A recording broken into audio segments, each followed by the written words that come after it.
Bonjour à toutes et à tous, bienvenue dans ce webinaire dédié à notre classeur conformité numérique, enfin digital on va dire, créé par notre partenaire BCLM qui aujourd'hui traitera le thème du courtage accessoire. En effet, vous connaissez sans doute notre classeur conformité numérique, mais savez-vous que vous pouvez l'utiliser également dans le cadre de votre activité de courtage accessoire? Pour m'accompagner aujourd'hui, j'ai le privilège d'avoir Aurélie Lebihan, juriste mandat intermédiation au sein de la Fédération, qui vous fera bonjour Aurélie, qui vous fera part de tous ses conseils pour être en règle quand vous exercez du courtage accessoire. Et à ses côtés, enfin un peu plus lointain en visio, Melvin Pin qui s'occupe du classeur au sein de l'entité BCLM. Bonjour Melvin. Bonjour à tous. Et qui vous fera une démonstration, bien évidemment, de ce dernier sur la partie courtage. Voilà, donc aujourd'hui, on va traiter bien évidemment dans un premier temps l'aspect juridique du courtage accessoire et on va commencer bien évidemment par un thème qui est cher à vous, mais aussi à vos compagnies, l'exclusivité. Aurélie, je te laisse commencer. Ça marche, merci Aurélie. Oui, parce que pour l'instant, on a fait des webinaires avec BCLM sur le classeur conformité. On a plutôt fait thème par thème avec des conseils un peu mélangés sur le courtage, mais on n'avait pas vraiment fait un focus particulier, en tout cas sur l'activité de courtage accessoire. Donc, c'est l'occasion aujourd'hui avec les nouveautés que va vous présenter Melvin par la suite. Et ça me permet aussi de faire un point sur le volet mandat, puisque vous avez tous, que vous soyez sous statut 49 ou 50, une exclusivité de fait dans vos mandats. Alors, la différence entre les anciens statuts 49-50 et 96, c'est que vraiment la partie 49-50, c'est vraiment élaboré dans le dur, dans le statut. Donc, c'est l'article 3 pour le volet IRD et 50 pour le volet vie, et tout ce qui va être dans le 96. Donc, vous allez avoir le principe de base qui est une exclusivité de production, et ensuite tout va se décliner au niveau des accords contractuels et de différents traités de nomination. Donc on va avoir des différences entre chaque réseau. Donc voilà, aujourd'hui par contre, pour parler d'exclusivité, on va plus s'attarder sur la partie 96, que c'est ce qui nous intéresse le plus. Il y a beaucoup plus d'agents aujourd'hui sur le courtage qui sont statut 96 de toute façon. Alors, donc je vous ai fait un petit tableau récap, parce qu'il faut garder en tête que dans le statut de 96, vous avez des cas donc dérogatoires, c'est-à-dire le principe c'est tous comme 49-50, c'est que vous souscrivez en priorité les contrats auprès de votre mandante, et vous avez des cas dérogatoires pour lesquels vous pouvez placer les contrats en courtage. Donc, je m'étais amusée à bien regarder et dans les accords contractuels et aussi dans la convention de 96, on arrive à dégager des concepts. Donc, premier concept, c'est qu'en fait, vous avez deux catégories de cas dérogatoires. Vous allez avoir des cas dérogatoires que moi j'appelle obligatoires, dans le sens où ils vont être systématiquement prévus dans vos traités de nomination et aussi dans les accords contractuels de fait, parce que ça découle de là. Donc, ça va être pour tout ce qui va être risque, résilié et refusé. De fait, on va vous autoriser de placer les contrats en courtage. Ensuite, vous avez un cas qui est plutôt optionnel. Ça va être le refus du prospect sur des conditions demandées, que ce soit des conditions de souscription ou même des conditions tarifaires. Ça peut être peut-être et ou plutôt, pour être plus juste, dans lesquelles vous pourrez en fait du coup placer en courtage. Donc grosso modo, on est sur ça. Je crois que sur tous les réseaux qu'on a aujourd'hui, j'en ai qu'un où il n'y a pas la partie courtage optionnelle. Mais tout le reste, il y a, avec des différences au niveau, des règles, finalement, des cas dérogatoires. Il n'y en a pas un qui ressemble à un autre. C'est pour ça que dans les conseils qui vont suivre juste après, je vous dis toujours, si vous débutez dans l'activité, avant de vous lancer sur le courtage, checkez quand même ce qu'il y a dans vos accords contractuels et ce qui est repris dans votre traité de nomination. Ça va vous permettre d'avoir en fait les règles en tête directement, puisque si vous discutez entre agents, et surtout entre agents qui ne sont pas de même réseau, vous allez avoir des assez grosses différences entre les uns et les autres. Donc voilà, donc si on reprend un peu les accords contractuels, vous allez avoir de fait le rappel du principe d'exclusivité, donc ça ne change pas dans tous les mandats, les modalités des cas dérogatoires avec des différences d'écriture. Et vous allez avoir comment la compagnie, elle voit son contrôle de l'activité du courtage accessoire, puisque il faut garder en tête que là, quand on est dans l'activité agent, le accessoire, il se définit par rapport à l'activité agent générale. C'est-à-dire en premier, activité agent mandaté par la compagnie, et ensuite le courtage. Donc c'est pour ça qu'on parle plutôt d'accessoires, parce qu'au niveau de la réglementation, hormis, on va le voir tout à l'heure, le volet lutte anti-blanchiment, on ne parle pas de courtage accessoire. Donc voilà. Donc sur l'organisation du contrôle, ça peut être des documents précis qui peuvent être demandés, c'est-à-dire on va vous demander votre déclaration d'RC Pro pour avoir la différence entre l'activité d'agent et courtage, certains documents particuliers, des commissions, etc. Et parfois, vous avez quelque chose de plus large, où on peut dire tout document nécessaire au contrôle de la compagnie. Donc là, ça va dépendre en fonction de ce qu'ils cherchent, ce qui veut dire que lorsque vous avez un contrôle sur l'activité de votre activité de courtage, il faudra discuter avec la compagnie pour voir sur quel niveau se situe le courtage, pour voir quel document elle sera amenée à vous demander. Donc parfois, pas tout le temps, on a la sorte du portefeuille de courtage qui est déjà fixé au niveau des accords contractuels en cas de cessation d'activité. C'est-à-dire soit on va vous demander de réintégrer au maximum dans l'activité agent avant de céder votre activité, c'est plutôt rare, soit on va vous dire de le proposer au repreneur, qu'il accepte ou qu'il refuse, mais en tout cas de le proposer. Il peut y avoir des effets sur l'indemnité de fin de mandat avec des systèmes d'abattement, donc il faut faire attention à ça quand on sort et de bien reprendre encore une fois les règles de courtage qui définissent dans votre mandat. Et on peut avoir aussi des questions de pourcentage à ne pas dépasser l'activité. Des fois, on voit du 10%, parfois en fonction de si vous avez ou pas l'activité de souscription déléguée sur telle partie, un pourcentage de 2% qui peut monter à 20%. Enfin, c'est assez variable au final. Donc 10%, oui, mais pas pour tous les réseaux, si jamais vous posez la question. Voilà. Si je reprends un petit peu au niveau des bonnes pratiques du courtage, donc ce qu'il faut garder en tête, le premier euro, si ce n'est pas le premier centime, mais bon, je me doute bien que vous n'avez pas touché des centimes au courtage, le premier euro qui est placé dans un courtage, ça vous met sous l'égide de la réglementation spécifique pour le courtage. Donc pour les nouveaux agents qui là sont qui arrivent ou qui vont arriver ou qui débutent l'activité, il va y avoir une différence de traitement, entre guillemets, au niveau de la compagnie sur votre activité de courtage. C'est-à-dire, l'activité agent, quand vous allez arriver, c'est la compagnie qui va transmettre tout votre dossier pour l'ORIAS. Comme ça, vous avez votre numéro ORIAS pour l'activité agent et vous ne vous en occupez pas. Pour le courtage, c'est à vous de faire la démarche.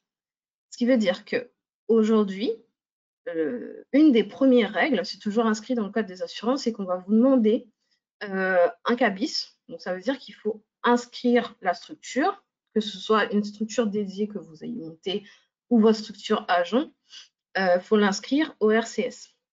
Alors, il y a toute la difficulté du guichet unique, parce que normalement, vous devez passer par le guichet unique, mais pour l'instant, ça ne fonctionne pas très bien. Donc, vous avez encore des cas dérogatoires où vous pouvez passer encore au tribunal de commerce. Donc, vous faites votre inscription au RCS pour demander l'ORIAS. Pour ceux qui auront monté une structure spécifique, type une SAS ou une SARL de courtage, vous allez devoir adhérer à une association agréée, puisque ça fait partie des nouvelles règles actuelles, donc des associations un peu d'autorégulation du courtage.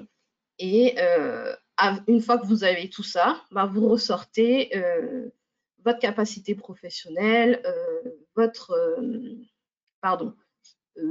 RC et vous fournissez le tout en dossier à l'ORIAS pour que vous puissiez vous immatriculer.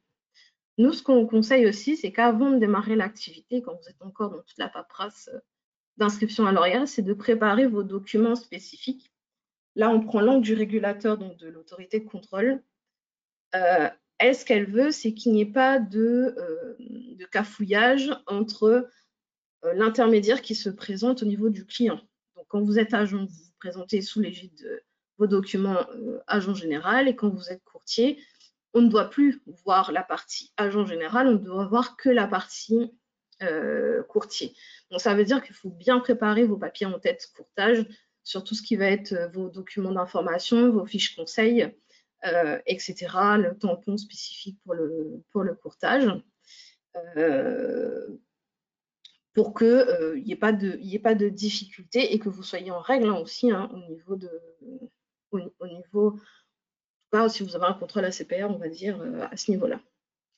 Je vous ai rajouté de mettre en place les procédures SCBFT. On verra ça juste après parce que ça va être le lien entre moi et Melvin. Mais en tout cas, il faut garder en tête que quand vous êtes courtier, là, quand vous serez plus sous l'égide de la compagnie qui, elle, est assujettie à la partie je vais y arriver, à la partie SCBFT, ce sera à vous de mettre en place les procédures. Et c'est pareil pour le volet RGPD, de mettre en place les procédures pour garder les documents, de conserver les documents et à quel moment vous devez les effacer. Ensuite, il faut bien évidemment connaître les usages du courtage. Merci. Et contractualiser vos partenariats. Alors, au tout début, c'est vrai qu'on avait du mal en fait à contractualiser les partenariats sur du courtage et du co-courtage. Maintenant, ça l'est moins. Ça, vous avez pris le pli, c'est juste à étoffer et bien préciser les tâches de chacun dans ces conventions-là. Tu peux remettre le slide a priori, s'il te plaît. Merci. Je vous avais fait en fait une slide spécifique pour l'autorégulation du courtage quand le texte est sorti. Donc au niveau de la réforme, pour savoir si vous êtes concerné ou pas. Donc seront seulement concernés ceux qui ont une structure de courtage spécifique. En tout cas pour cette activité-là. Donc maintenant, l'adhésion se fait de toute façon à partir du moment où vous devez vous immatriculer à l'ORIAS parce que le dossier ne passera pas sinon. Et à chaque renouvellement, il faudra aussi renouveler l'adhésion à l'association d'autorégulation auquel vous avez adhéré et pour pouvoir repasser le filtre du renouvellement de l'ORIAS exactement.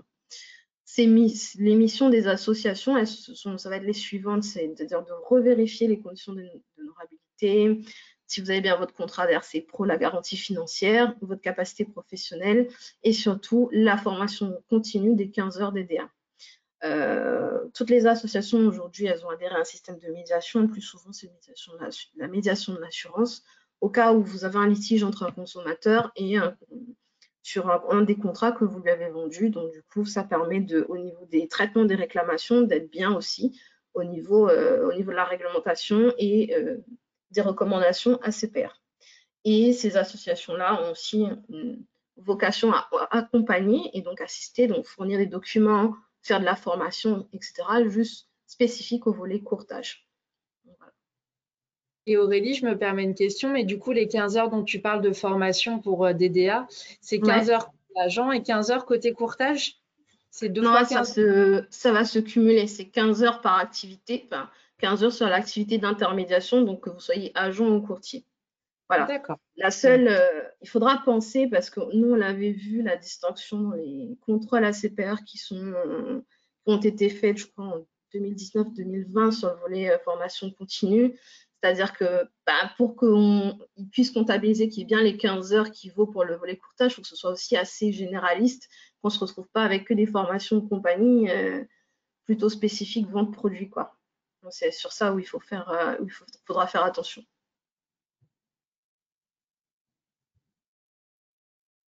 Ok. Donc aujourd'hui, quand vous faites votre activité de courtage, on va vous parler, nous, à la fédération, de transparence. Ça veut dire quoi la transparence? Ça veut dire déjà checker en premier lieu ce que je vous avais dit au tout début, les cas dérogatoires qui vont permettre de placer les contrats en courtage, puisque la compagnie, elle peut diligenter des contrôles sur votre activité de courtage accessoire par rapport à l'activité agent.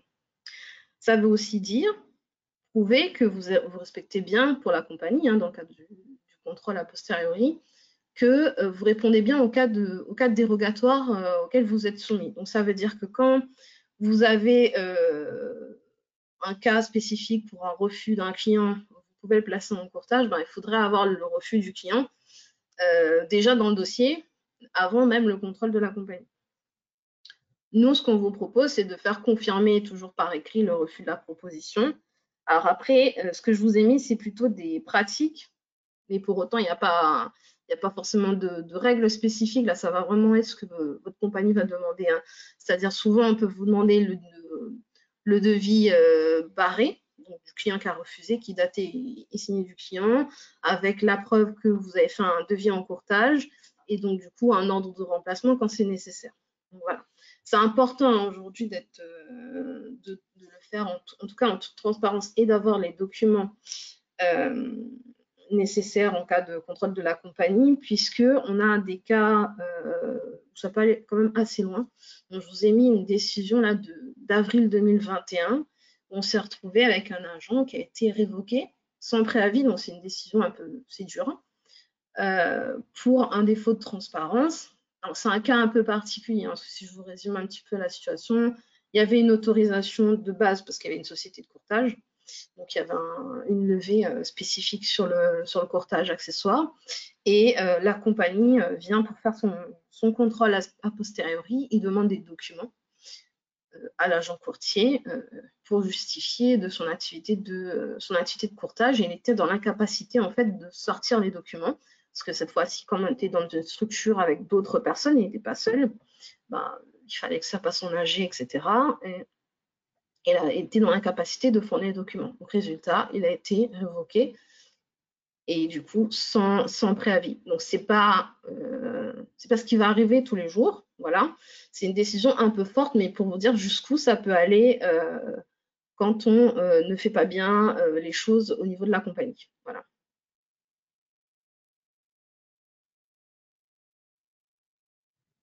Merci. Alors, Oui. attends. Ah, Je vais peut-être enchaîner sur le volet LCBFT. Je ne sais pas s'il y a des questions. non, non, non, pas de question. Tu as été très clair. Merci pour C'est l'exemple. Alors parfait. oui, ça n'arrive pas tous les 4 matins, mais en effet, c'est bien de l'avoir en tête. Ouais, Ça peut arriver malgré tout. Donc merci pour ça. ça Donc, tu marche. voulais parler LCBFT. Donc, plus Oui, particulièrement. voilà, j'ai pas de slide spécifique sur ce volet-là, mais ça permet de lancer Melvin juste après. Donc, comme vous savez, il y a eu des questionnaires hein, sur lesquels nous, à la Fédération, on vous a aussi assisté pour répondre au questionnaire LCBFT. Donc, se poser la question de vous, quand vous êtes dans le courtage, quand vous êtes agent, comment ça se passe par rapport aux règles de LCBFT. Donc déjà, il faut se dire que pour l'activité agent, ce n'est pas vous qui êtes assujetti, c'est la compagnie parce que vous êtes mandaté par elle. In fine, ça ne veut pas dire que vous n'allez rien avoir comme règle qui va peser sur vous, c'est juste que c'est elle qui fait les procédures pour chacun de ces réseaux de distribution. Et comme vous avez la relation client, vous allez devoir les accompagner. C'est pour les mettre en pratique, pour être plus juste. Donc, ça ne veut pas dire pour autant que la compagnie ne va pas vous parler de LCBFT dans votre activité agent général. Quand vous êtes courtier, là, comme vous n'êtes pas mandaté par des compagnies, hein, juridiquement, vous êtes mandaté par le client, vous serez assujetti par les règles de LCBFT. Alors, il faut savoir que, à date, je crois que dans toute la réglementation qui existe, il n'y a que le Code monétaire et financier qui parle de courtage accessoire pour exclure l'application des règles de la lutte anti-blanchiment. Par contre, ce sont des règles très spécifiques. Si je vous liste les conditions, il faut présenter moins de 5% du chiffre d'affaires total. C'est des règles cumulatives hein, en plus. Hein, donc, si on a une qui fait défaut, et souvent il y en a une, ça veut dire que vous êtes assujetti directement à la réglementation en vigueur. Donc, il faudra avoir moins de 5% du chiffre d'affaires total, représenter moins de 50 000 euros du chiffre d'affaires total, limité aux clients de l'activité principale, et le produit ne doit être qu'un complément par rapport à ce que vous fournissez dans le cadre de votre activité principale, et le montant de la prime annuelle ne doit pas dépasser 1 000 euros. Donc, ce qui veut dire qu'il y a au moins en général une ou deux conditions qui fait défaut et qui vous soumettent à cette obligation-là. Et dans cette obligation, c'est une obligation, vous avez donc des devoirs de vigilance. Donc, il faut vérifier l'identité du client, le cas échéant, le bénéficiaire effectif s'il y a une société, appliquer donc, la sanction des gels des avoirs. Donc, le gel des avoirs, c'est des listes spécifiques qui sont relayées par la DG Trésor et pour lesquelles vous avez des personnes à qui on ne doit pas en tout cas donner du financement. Donc là, il y a des règles très, très spécifiques là-dessus. On va reparler de ça.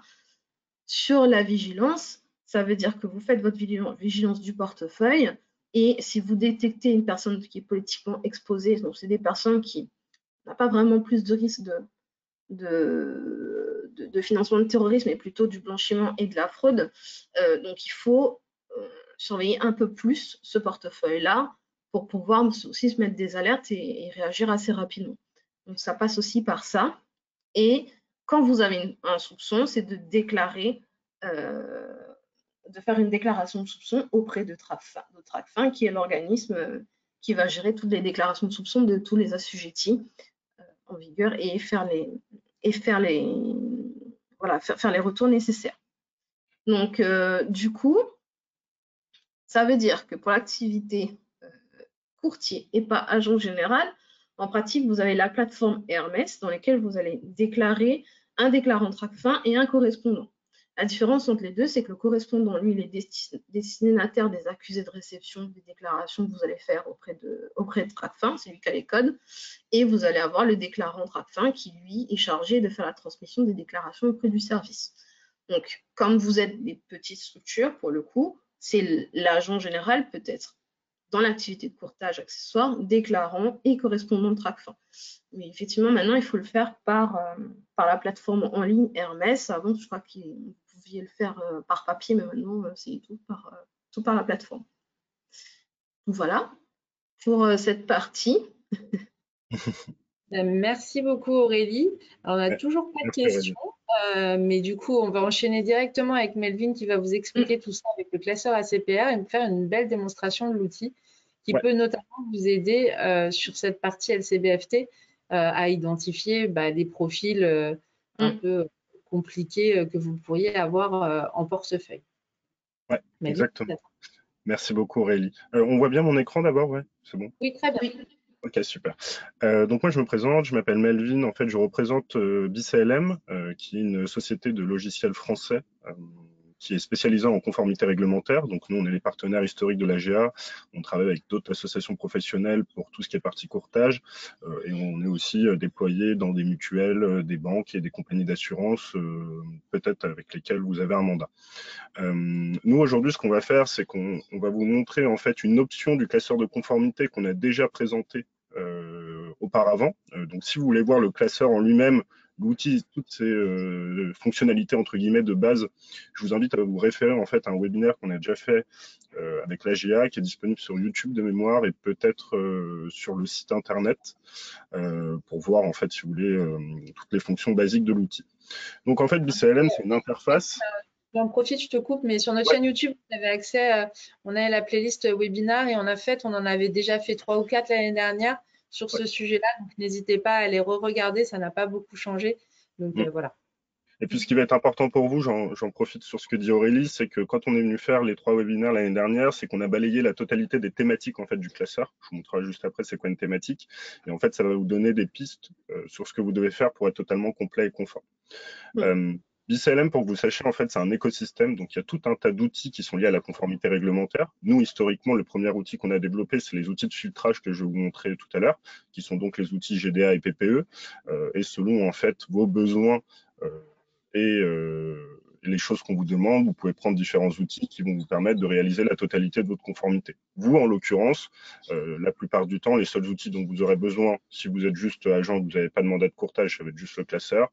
Et si vous faites du courtage accessoire, ça va être justement ces 2 outils GDA et PPE que je vais vous montrer.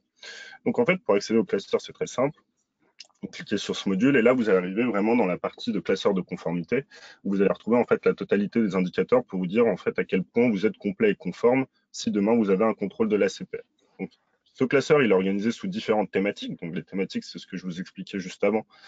C'est là où on est venu faire les webinaires en fait pour vous dire exactement ce que doivent comporter les documents et les bonnes pratiques. Ce que je peux montrer rapidement, sans rentrer forcément dans le classeur, c'est ce qui va vous aider aussi.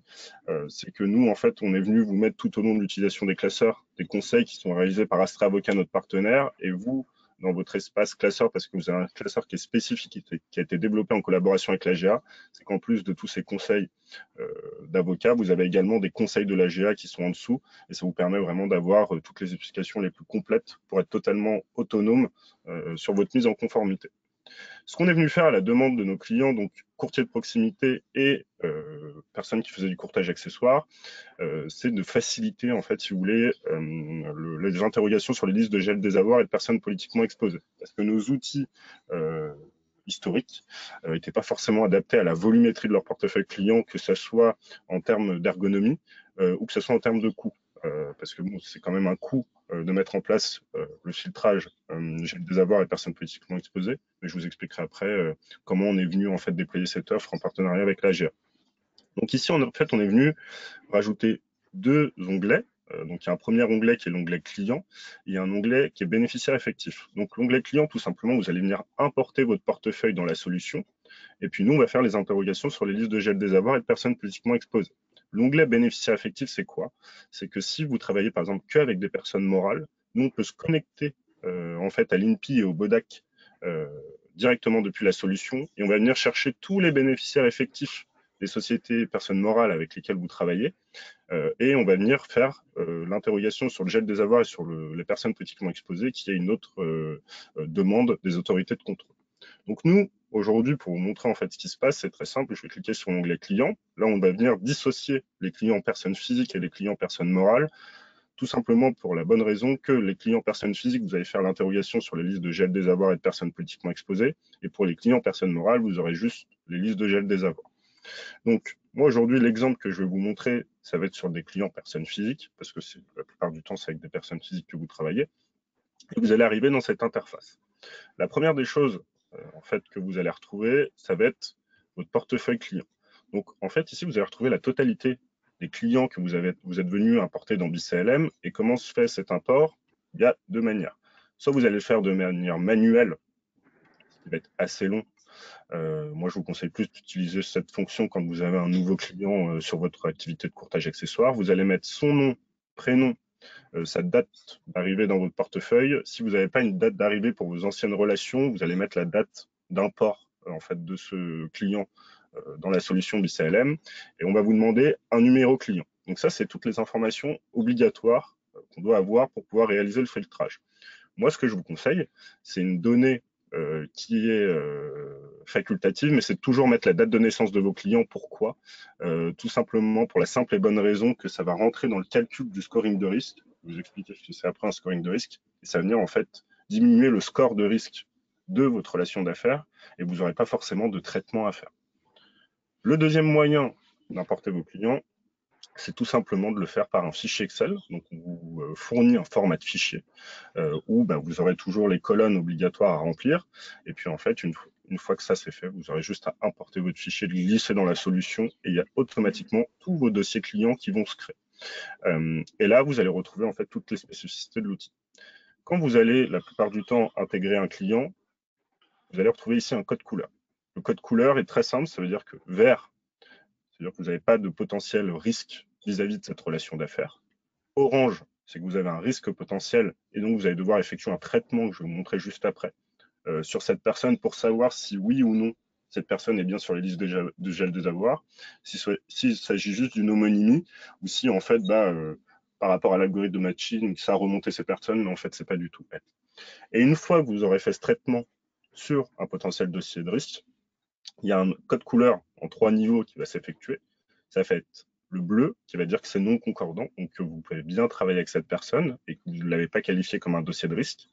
Vous avez le rouge qui veut dire concordant, et là vous devez faire, comme le disait Aurélie à juste titre, toutes les déclarations aux autorités compétentes. Et vous avez un statut intermédiaire qui est assez important, moi je trouve, c'est quand vous ne savez pas sur un client, au lieu de le laisser dans un statut orange le temps que vous fassiez les interrogations, lui demander sa carte d'identité ou des documents, etc. Vous allez le mettre dans un statut ne sait pas. Ça veut dire que vous êtes en train d'effectuer l'action sur ce client, que vous avez bien détecté qu'il y avait un potentiel risque, mais que vous êtes dessus. Parce que si entre-temps la CPR, entre le temps où vous avez rentré le client et qu'elle vient vous contrôler, elle va vous demander, bah oui, mais qu'est-ce que vous faites par rapport à ce client? Vous dites, oui, je l'ai bien détecté, je suis en train de faire moi mon travail de vérification. Et puis, vous êtes moins exposé à des risques. Donc voilà pour cette partie. Donc vous voyez, là je retrouve toutes mes informations qui sont obligatoires. Donc moi ce que je vais faire, c'est qu'aujourd'hui j'ai préparé en fait un potentiel client qui va avoir une remontée de dossier de risque. Et en fait, pour traiter un dossier de risque pour un client en risque potentiel, je vais tout simplement cliquer sur le logo. Une fois que je clique sur le logo, je vais arriver sur cette interface qui est l'interface de traitement qui va pouvoir en fait générer une piste d'audit pour dire si la personne est bien sur les listes de gel des avoirs ou non. Pardon, excusez-moi. Donc ici, en fait, je vais retrouver la totalité des informations que j'ai poussées par rapport à cette relation d'affaires. Donc là, on voit que j'ai mis le nom et prénom de mon client, donc qui s'appelle Maxime Auchard. Et c'est les seules informations que j'ai poussées par rapport à celui-ci. Si j'avais mis la date de naissance, j'aurais eu peu de chances qu'il ressorte avec un scoring 100%. Pourquoi 100%? Parce qu'en fait, tout simplement, la personne qui est listée sur les listes de gel des avoirs françaises et de l'ONU, eh ben, elle s'appelle Maxime Auchard et ça s'écrit exactement comme mon client. Donc vous, en France, vous avez une obligation de faire le filtrage sur 3 listes. Les listes françaises, les listes de l'ONU et les listes de l'Union européenne. Nous, on est connecté en temps réel avec ces listes, c'est-à-dire qu'à chaque fois qu'elles sont mises à jour, nous, on vient rescanner la totalité de votre portefeuille client sur ces listes. C'est-à-dire que si potentiellement un client qui hier n'était pas sur les listes de gel des avoirs françaises l'est demain, eh ben, on va vous remonter l'action via un mail d'alerte en fait, et vous allez pouvoir rentrer dans la solution du CLM pour faire le traitement. Donc, pourquoi 100%? Parce qu'en fait, vous allez le voir là, on est venu prendre le nom et le prénom du client et on voit que ça match à 100%.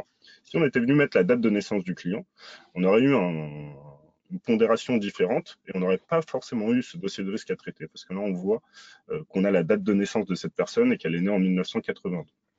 Donc, ça va être les premières choses que vous allez voir sur l'interface.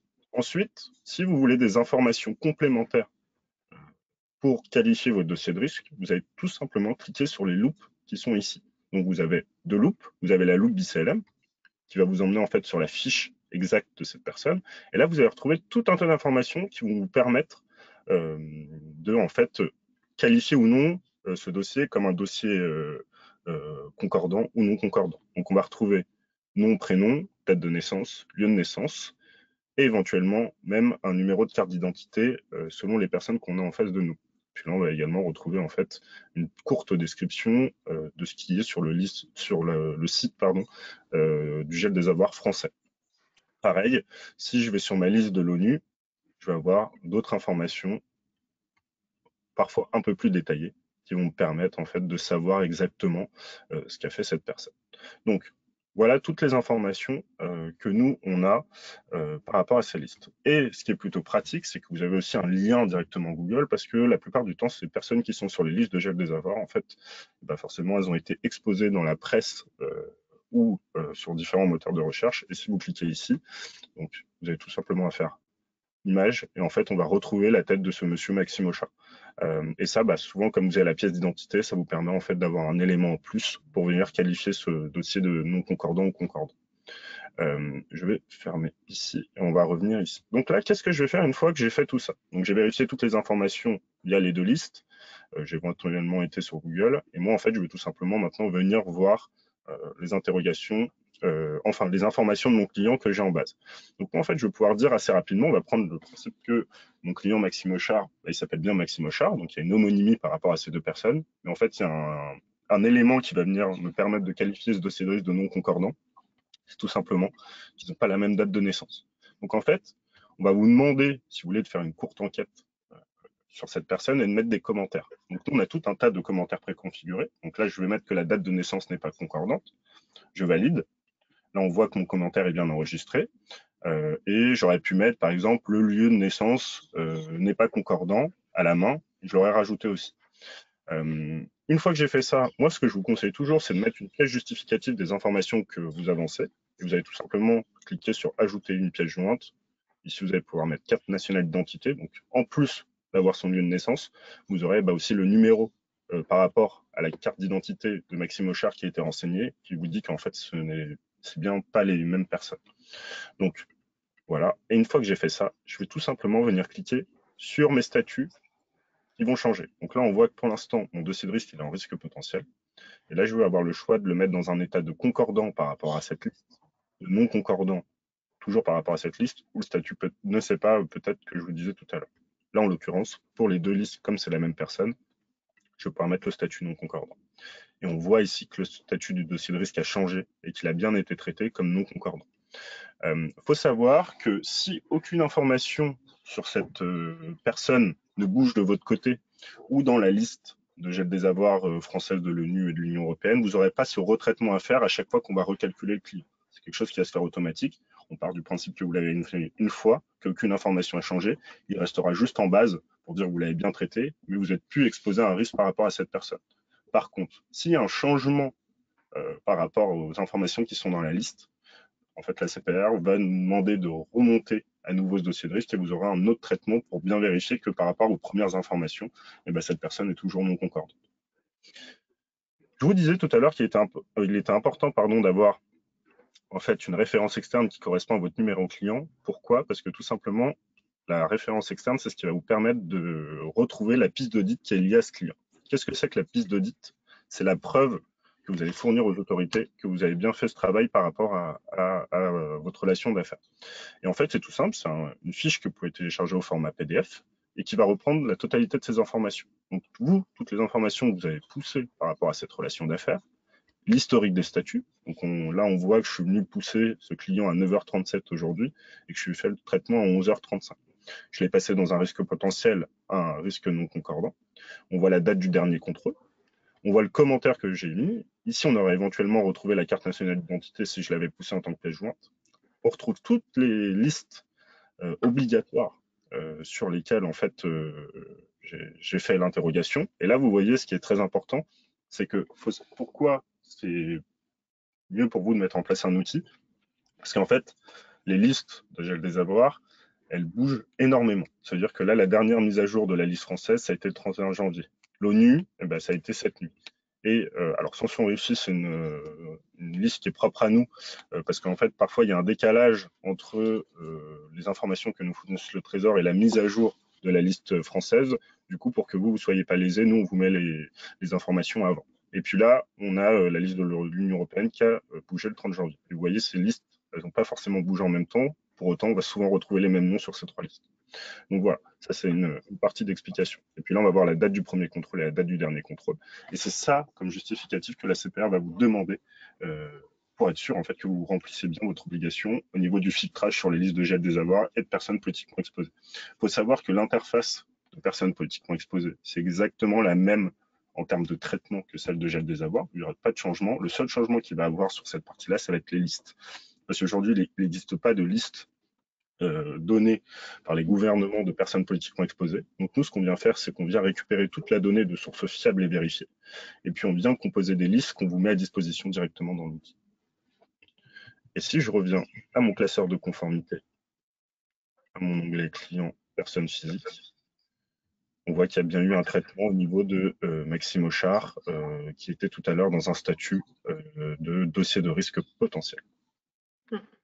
Voilà, je ne sais pas si vous avez des questions. Aurélie, peut-être si tu vois un point sur lequel je pourrais insister que j'ai peut-être oublié. Si, peut-être le classeur, du coup, comme vous êtes connecté, je pense, via API pour les listes, elle se met à jour, enfin, se reconnecte aux listes tous les soirs ou... Ouais, alors non, en fait, c'est du temps réel. Donc, on vient balayer les listes constamment. En fait, on a quelque chose qui tourne. Donc, en fait, pour vous montrer, hop. Donc là, je suis dans un environnement de démonstration, donc on n'a pas forcément toutes les listes, mais en fait, nous, on récupère toutes les listes de gel des avoirs au monde. On a un onglet source de données. Et là, en fait, vous allez voir on est connecté à toutes les listes, et en fait, on a en temps réel la date de mise à jour. Donc là, on voit, par exemple, la liste France, personne physique, et ben, on l'a mis à jour le 31 janvier, et là, vous avez l'heure exacte à la seconde près. Donc, en fait, il y a constamment l'outil qui tourne pour venir voir s'il y a eu des mises à jour sur les listes. Et vous, l'avantage que vous avez, c'est qu'en fait, le filtrage va se faire dans plusieurs cas. Vous allez la première fois venir intégrer en fait la totalité de vos données dans l'outil. Et à ce moment-là, en fait, vous aurez un stock de clients.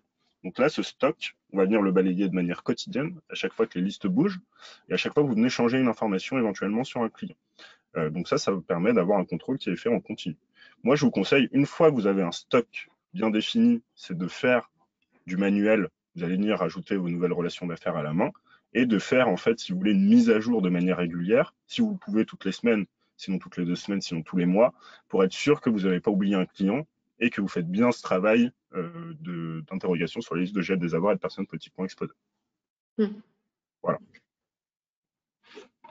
Je ne sais pas s'il y a peut-être des questions dans le chat, Aurélie. Non, on n'a pas de questions. Du coup, juste pour un peu terminer sur ce qu'on… Ah, si, vient d'en avoir un. Pardon. Ouais. Alors, en tant qu'agent, on fait du courtage accessoire. Donc, logiquement, pas de prospection par le courtage. Nous avons donc une fiche créée sur le CRM de la société qui elle-même doit vérifier ce risque. Doit-on quand même remplir cette liste de clients? Je vais peut-être te laisser répondre, Aurélie, si c'est une partie un peu plus juridique, mais je ne suis pas sûr de très bien cerner la question. Ouais, pareil, là, pour le coup, je ne suis pas sûre d'avoir tout bien compris. Est-ce que tu peux redire, Aurélie, que j'essaie de en tant reposer. qu'agent, on fait du courtage accessoire. Donc, logiquement, pas de prospection par le courtage. C'est ce qu'ils sont en train de dire. Donc, potentiellement, en fait, je pense que le fichier, ils le remplissent sur le CRM compagnie des agents, voilà, autour du CRM compagnie. Donc, est-ce qu'il y a nécessité à remplir cette liste de clients aussi, je pense, dans le cadre voilà, de la partie courtage? Ah, ok, via le classeur peut-être, je pense. Ouais, c'est ça. Question. Ok, ça. bon, alors déjà, je ne suis pas très fan de mettre la liste des clients courtage dans CRM compagnie. Pourquoi? Parce que c'est deux activités distinctes. Bon, certes, la compagnie est au courant, mais ce serait bien que vous ayez en tout cas votre partie courtage mieux séparée. Ensuite, c'est pas dit que le CRM de la compagnie va faire le filtrage. Hein. Et les contrôles. Donc voilà, là l'intérêt en tout cas du classeur et la partie filtrage que vous propose Melvin, c'est que ça va se faire automatiquement, le contrôle, et vous avez une trace, ça vous permet d'avoir un historique, ça vous permet de faire une cartographie des risques, hein, parce qu'elle permet aussi de le faire quand vous rentrez les clients la première fois dans l'outil. Et en tout cas d'être propre au niveau du volet LCBFT hein, surtout. Parce que je ne suis pas sûre que le CRM compagnie fasse le filtrage. Et je pense que c'était ça en fait, c'était de savoir si quand à partir du moment comme c'est du courtage accessoire, c'est que potentiellement il est déjà équipé côté agent, ouais. Voilà. Donc après, c'est en effet, est-ce que la compagnie fait bien le job? Là-dessus, on peut pas. Là, ça, on ne sait pas. Voilà. On ne peut pas être garant de ça. Donc mieux vaut 2 fois qu'une, entre guillemets, plutôt que rien du tout. Ouais. Surtout que quand vous allez être contrôlé, imaginons, parce qu'aujourd'hui, il n'y a pas de contrôle sur en tout cas, les petits courtiers ou les courtiers agents. En tout cas, j'en ai pas remonté. Si jamais vous êtes contrôlé sur la partie LCBFT par la CPR, elle va regarder ce que vous avez mis en place, elle ne va pas regarder ce que vous avez donné plus ou moins à la compagnie. Hein. Là, elle va vraiment distinguer agent et courtier. Elle ne va pas réfléchir de la même manière. J'ai eu un courtier qui a une activité d'agent et une activité de courtier. Et dans son activité d'agent, il a une partie quand même courtage accessoire, parce que c'est 2 entités totalement différentes. Et quand ils ont en fait contrôlé la partie courtage, ils ont été voir la partie courtage accessoire de sa société en fait où il est agent. Ça arrive très rarement, je suis d'accord avec Aurélie, mais si ça arrive, vous vous exposez quand même à des sanctions qui sont un peu plus importantes que pas faire son classeur de conformité, je pense. Ouais, parce que là, la Mano, c'est pour ça hein, qu'on a fait ce partenariat et qu'on a aussi demandé cette partie outils, parce qu'à la Mano, c'est extrêmement compliqué. Hein. Parce qu'en fait, si vous voulez, vous devez faire le filtrage. C'est une obligation de résultat, c'est pas une obligation de moyens, contrairement au GDR en tout cas, contrairement aux personnes politiquement exposées. Vous devez faire en fait vraiment l'interrogation à chaque fois que, tous les jours déjà, à chaque fois que la liste est mise à jour. Donc, pour pas vous cacher en ce moment, avec tout ce qui se passe au niveau géopolitique, la liste, elle peut changer plusieurs fois par jour. Donc, c'est-à-dire qu'à chaque fois, vous allez devoir venir prouver que vous avez fait le contrôle. Et puis après, à chaque fois, vous, comme je le disais tout à l'heure, vous changez une information par rapport à votre client.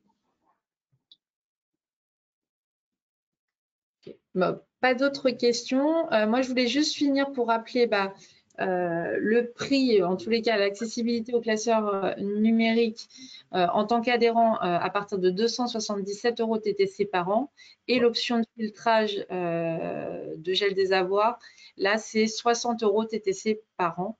Ouais, c'est à partir de 60 € TTC. Tout dépend en fait de votre volumétrie client. Parce qu'après, on va mettre en place différentes choses par rapport à l'algorithme, etc. De toute façon, moi, je vous conseille toujours de me contacter pour la partie filtrage.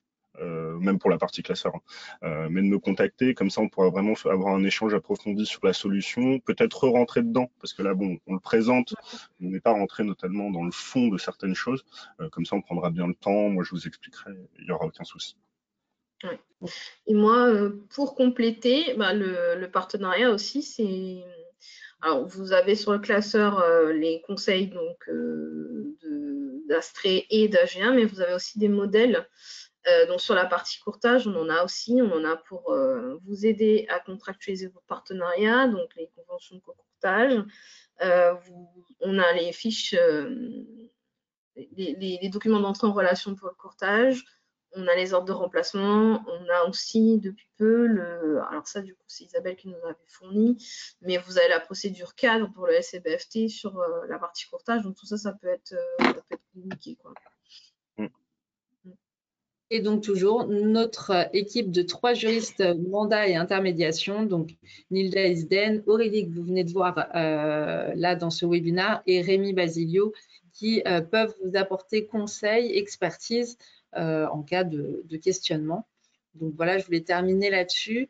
Merci de nous avoir suivis ce matin. On mettra le replay à disposition et le support qui vous a été présenté dans la partie, sur la partie site internet auquel vous avez accès. Je vous enverrai de toute façon un petit mail avec les liens qui vont bien.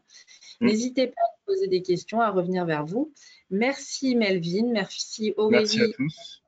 Pour cette présentation et à très bientôt pour un nouveau webinaire. À très bientôt, au revoir. À bientôt, au revoir.